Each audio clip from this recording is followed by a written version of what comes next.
So the fashion design was completely intuitively guided. I wasn't necessarily in any fashion program. Um, it was a dream that I had, and it was so much a dream that I never thought it could happen. It was just like fun. Like you see shows like a lot of during that time, I think during high school, you have like the Hills and Laguna Beach, and they all had like fashion internships. And I just love that. And I love to cut up clothes, and I would always be painting things and cutting up things, and people would always kind of joke like, don't leave too much things around Toby because it's going to end up being turned into something else. And that was true. I like to have my hands moving, and if I saw something and I got a vision of what it could be, I was inspired to see that materialize. So I grew up as a dancer as well, starting at 8, and I danced all the way through high school, and even a couple classes during college.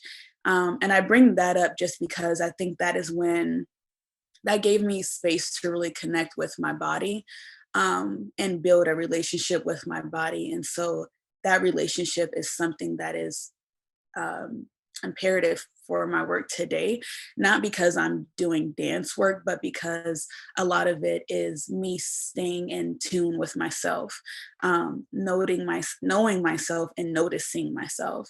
And so I began to have that practice very early, just through movement and just through dance. And then those are the things that led me to know that I like to create, and I like to move my hands, and I like to work with my hands. So art was something that I always loved. Never thought that I would do it. Never thought I could do it. Um, I was a Black young girl from Dayton, Ohio, who's queer, and I didn't see any Black young women, queer folks that were doing art for a living. Um, Around me, and there wasn't as much like representative media during that time, the 90s and early 2000s, where those stories are really um, publicized and had a far reach. Now that I'm older, and that is part of the fuel now, is with me doing my own research and doing the work that is important to me, I realized that was completely false. I just didn't have access to it. But there's legacies of Black creatives and Black artists, Black designers, um, who I can also see myself in.